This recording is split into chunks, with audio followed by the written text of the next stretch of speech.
Shalom, selamat pagi Bapak Ibu Saudara yang dikasihi Tuhan Yesus Kristus. Selamat kita berjumpa kembali dalam renungan pada pagi hari ini. Kita bersyukur kepada Tuhan yang baik, yang selalu mengasihi dan menyertai kita di dalam segala keadaan. Sebelum kita mendengarkan renungan firman Tuhan, mari kita berdoa. Bapa kami yang di sorga, Bapa dalam nama Tuhan Yesus Kristus, Tuhan dan Allah kami yang hidup dan berkuasa, kami bersyukur kepadamu Tuhan untuk berkat kemurahan-Mu.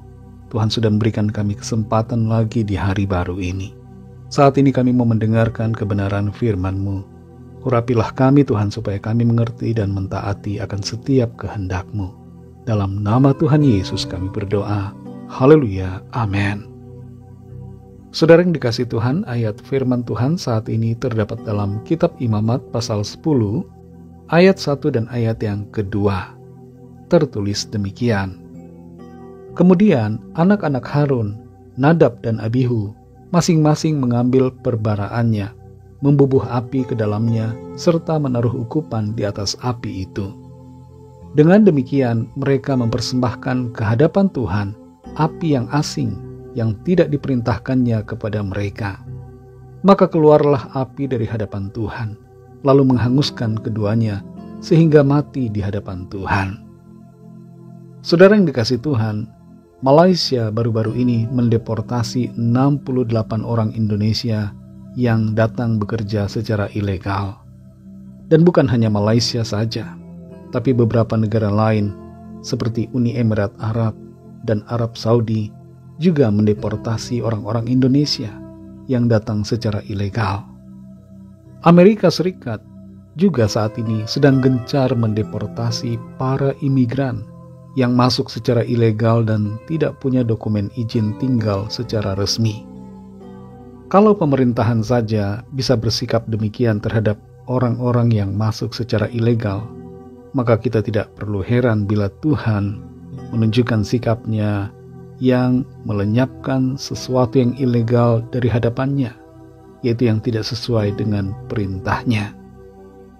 Dalam Imamat 10 ayat 1-2 ini kita perhatikan bahwa anak-anak Harun yang juga termasuk sebagai imam-imam yang bernama Nadab dan Abihu mengambil perbaraannya, membubuh api ke dalamnya serta menaruh ukupan di atas api itu.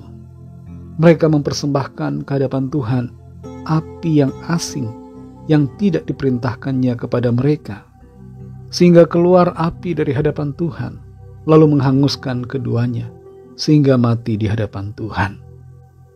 Apa yang dilakukan oleh Nadab dan Abihu adalah sesuatu yang ilegal, sesuatu yang tidak diperintahkan oleh Tuhan, sesuatu yang tidak dikehendaki oleh Tuhan. Mereka mempersembahkan api yang asing, sehingga mereka pada akhirnya mengalami kematian, disingkirkan dari pelayanan. Betapa mengerikannya pelayanan pada waktu itu. Betapa sucinya dan salehnya setiap pelayan Tuhan. Para imam harus hidup. Prinsip yang sama masih berlaku saat ini, saudara. Kita semua yang melayani Tuhan, siapapun kita, apapun profesi kita harus hidup benar di hadapan Tuhan. Tuhan mau agar kita melayani Dia berdasarkan perintahnya. Jangan kita mempersembahkan api asing. Jangan melakukan yang tidak dikehendaki dan tidak disuruh oleh Tuhan. Jangan memaksakan diri. Jangan berinisiatif sendiri. Melakukan sesuatu yang kelihatannya sebagai sebuah pelayanan, tapi sebenarnya bukan panggilan Tuhan dan bukan diperintahkan oleh Tuhan. Kita perhatikan di sini tentang api asing. Jangan persembahkan api yang asing di hadapan Tuhan. Maknanya dalam konteks kehidupan kita sekarang ini adalah agar kita menjaga sikap pelayanan kita agar tidak salah dan tidak berlawanan dengan perintah Tuhan. Kehidupan sebagai seorang pelayan Tuhan harus benar-benar sungguh-sungguh menghidupi firman-Nya. Kalau kita masih hidup dalam dosa-dosa, masih dikuasai hawa nafsu kedagingan, maka kita perlu sadar dan bertobat, meninggalkan dosa-dosa agar pelayanan kita tidak membawa api yang asing di hadapan Tuhan. Apa yang kita ajarkan juga jangan menjadi api asing di hadapan Tuhan. Ajarkanlah kebenaran, bukan ajaran-ajaran yang sesat yang membawa orang-orang masuk ke dalam kebinasaan. Saudara yang dikasihi Tuhan, kita semua bersyukur karena saat ini kita semua hidup dalam kasih karunia Tuhan, di mana Tuhan masih memberikan kemurahan atas kita dan pengampunan ketika kita bersalah. Tuhan juga yang melayakkan kita untuk melayaninya di sepanjang hidup kita. Tapi mari jangan salah gunakan anugerahnya dengan hidup di dalam dosa-dosa, tapi mari hidup dalam kebenaran sebagai wujud hormat dan respek kita terhadap kasih karunia Tuhan.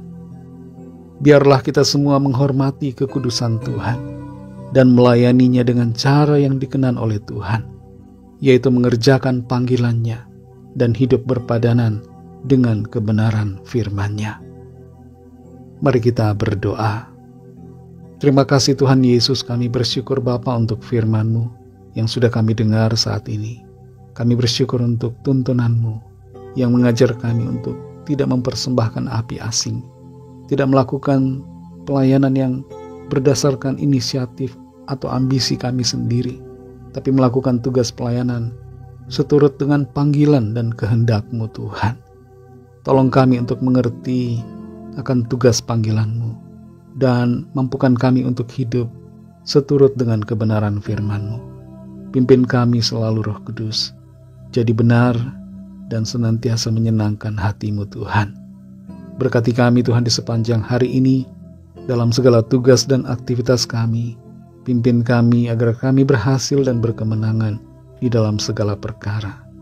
Berkatilah setiap kami yang studi, yang bekerja, yang berusaha, setiap ibu rumah tangga ataupun bapak rumah tangga yang sedang mencari pekerjaan. Diberkati Tuhan, ditolong Tuhan, disertai Tuhan senantiasa. Lawat setiap kami Tuhan yang sedang dalam keadaan sakit dan dalam pergumulan. Jamah dengan kuasa-Mu dan nyatakan kesembuhan, pemulihan, pertolongan-Mu bagi setiap kami. Kami percaya kami alami pertolongan Tuhan. Kami alami mujizat-Mu Tuhan dalam hidup kami. Terima kasih Bapa, dalam nama-Mu yang kudus, nama Tuhan Yesus Kristus, kami sudah berdoa dan mengucap syukur. Haleluya. Mari sama-sama kita berdoa doa Bapa kami. Bapa kami yang di sorga, dikuduskanlah nama-Mu, datanglah kerajaan-Mu, jadilah kehendak-Mu di bumi seperti di sorga. Berikanlah kami pada hari ini makanan kami yang secukupnya, dan ampunilah kami akan kesalahan kami, seperti kami juga mengampuni orang yang bersalah kepada kami. Dan janganlah membawa kami ke dalam pencobaan, tetapi lepaskanlah kami daripada yang jahat, karena Engkaulah yang mempunyai kerajaan, dan kuasa dan kemuliaan, sampai selama-lamanya. Amin. Terimalah berkat Tuhan. Tuhan memberkati engkau dan melindungi engkau. Tuhan menyinari engkau dengan wajah-Nya dan memberikan kasih karunia. Tuhan menghadapkan wajah-Nya kepadamu dan memberikan damai sejahtera. Berkat dan anugerah Allah Bapa, kasih karunia dari Tuhan Yesus Kristus, dalam persekutuan dengan Roh Kudus, menyertai kita semua, sekarang ini dan sampai Maranatha Tuhan Yesus datang kembali, dan bahkan sampai selama-lamanya. Dalam berkat nama Tuhan Yesus Kristus, haleluya, amin. Puji Tuhan, saudara yang dikasihi Tuhan, saya percaya firman Tuhan menjadi berkat dan kekuatan buat saudara semua, dan Roh Kudus akan menolong saudara untuk lebih lagi memahami kebenaran firman Tuhan dan hidup selalu dalam kemenangan. Tuhan Yesus memberkati saudara semua. Selamat beraktivitas dan sampai jumpa dalam renungan yang berikutnya. Haleluya.